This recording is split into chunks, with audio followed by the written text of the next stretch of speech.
Здравейте! В този видеоклип ще покажем как да сменим логото на уебсайта си и да го направим примерно коледно.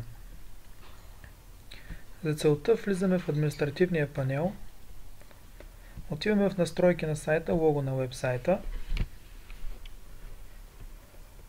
Тук виждаме, че имаме възможност да качим нашето лого. Предварително сме изработили лого, което е с коледна тематика.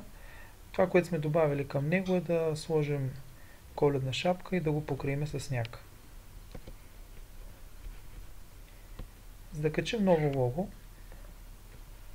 отиваме в добавяне на файлове или просто с drag and drop си пускаме коледното лого в прозореца, натискаме бутона качи и коледното лого вече е качено. За да го направим основно и заглавно, натискаме на бутона направи главно, връщаме се в сайта, рефрешваме, за да проверим резултата. Ето в момента вече е качено коледното лого на нашия уебсайт.